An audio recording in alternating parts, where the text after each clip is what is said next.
그래도 일국의 대통령 후보까지 했던 정치인이라 제1야당의 대표가 되었을 때 온 국민이 기대했던 것은 어떻게 하면 국가의 발전을 위한 정책을 발표하느냐는 기대였을 것이다. 그런데 천마디가 현 정권에 대한 전면전을 선포한다는 것이다. 하기야 한국의 야당이라는 것이 여야가 서로 힘을 합쳐 국가와 국민의 복지 증진을 위한 정책보다는 현 정권을 무조건 물어뜯는 것이 할 일인 것처럼 해온 것이 어제 오늘의 일만은 아니다.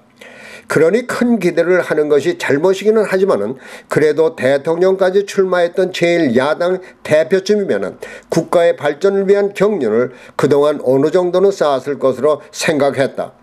그런데 천마디가 국가와 국민을 위한 구체적인 정책을 윤곽이나마 드러내는 것이 아니라 지금의 정권에 대한 전면전을 감행하겠다면 그의 시야에는 국가나 국민 전체는 보이지 않고 정치판만이 보인다는 것이니까 이런 사람이 대통령이 된다면 국가와 국민보다는 전면전을 치를 대상만을 찾아 헤맬 테니 한국민들의 신세만 처량해질 것 같다.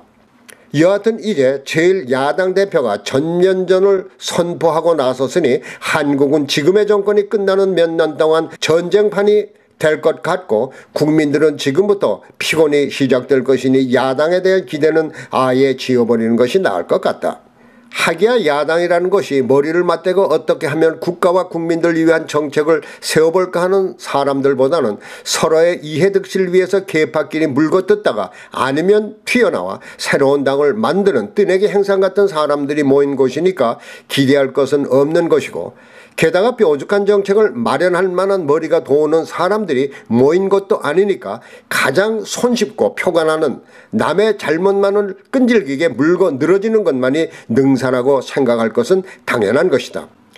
그러니 야당의 당대표가 된 사람에 비해서 현 정권과 전면전을 벌이겠다는 소리 이상이 나올 수 없는 것이다. 이제 얼마 남지 않은 4월이면 재보선이 시작된다. 만일 재보선에서 야당이 패한다면 지금의 야당 존재 가치는 사라지는 것이다.